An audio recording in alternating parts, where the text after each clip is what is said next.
হ্যাঁ, বর্ধমান জেলার জামালপুর থানার একেবারে প্রান্তে অবস্থিত অমরপুর গ্রাম। এই অমরপুর গ্রামেরই এমন একজনের কথা বলবো, যিনি একটা এমন কাজ করেছিলেন যা সত্যি করে আজকে আমরা তার উপলব্ধি করতে পারছি। তার নাম হচ্ছে রায়বাহাদুর মনমথনাথ পাল।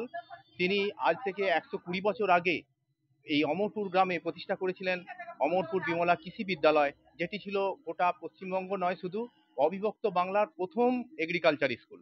এবং সেটি বর্তমানে অমরপুর বিমলা কৃষি উচ্চ বিদ্যালয় রূপে পরিগণিত হয়েছে।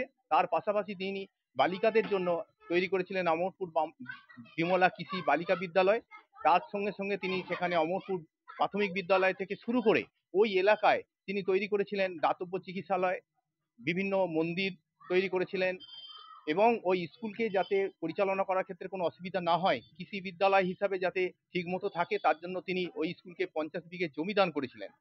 তো 1914 সালে এই বিদ্যালয় প্রতিষ্ঠা হয়েছিল এবং তখন তৎকালীন গভর্নর, ইংরেজ গভর্নর ওনাকে জমিদারি পাট্টা দিয়েছিলেন এবং রায়বাহাদুর উপাধিতে ভূষিত করেছিলেন। সব থেকে আশ্চর্যের ব্যাপার, আজও পর্যন্ত ওনার যে দূরদর্শিতা ছিল সেটি এখনো পর্যন্ত সেইভাবে পরিগণিত হয়নি বা সকলের কাছে সেটা পৌঁছায়নি। আমি ওই পরিবারের উত্তরপুরুষ হিসাবে বলতে পারি যে এইভাবে যে তিনি করেছিলেন তার কতখানি দূরদর্শিতা ছিল। ওই রায়বাহাদুর মনমথনাথ পাল তার যে চিন্তাভাবনায় তিনি শিক্ষাকে উন্নত করার চেষ্টা করেছিলেন সমস্ত গ্রামবাসীকে, সেটা আজকে তার ওই স্কুলে সমস্ত ছেলেমেয়েরা পড়ে বিভিন্ন দেশে বিদেশে বহু জায়গায় তারা প্রতিষ্ঠিত। এবং এগ্রিকালচার স্কুল আজকে 12 পর্যন্ত স্কুলে অ্যাগ্রোনমি হিসাবে পড়ানো হয়। এটাই হচ্ছে সব থেকে বড় কথা। আমরা চাই যে আগামী দিনে ওনার এই যে দূরদর্শিতা হিসাবে যে কাজ করে গিয়েছিলেন তার সঠিক মূল্যায়ন হোক। এবং তার সঙ্গে সঙ্গে আমরা আরও বলি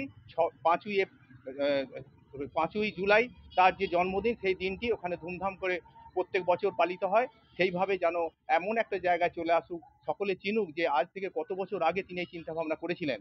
তাই আমরা তার এই পথ অনুসারে আমরা সকলে এগিয়ে চলতে চাই এবং তাকে যথাযোগ্য সম্মান দেওয়ার জন্য আমরা অনুরোধ করি।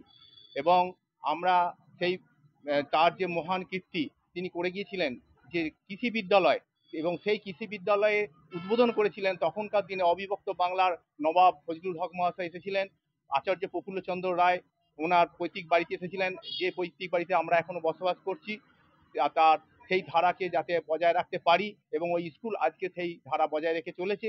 আমরা সকলের কাছে অনুরোধ করব এই বার্তা সকলের কাছে পৌঁছে যাক যে তিনি কি করেছিলেন, আজ থেকে কত বছর আগে তিনি এটা চিন্তা ভাবনা করে স্কুল প্রতিষ্ঠা করেছিলেন। আমি তাপস কুমার পাল, ওই পরিবারেরই সদস্য।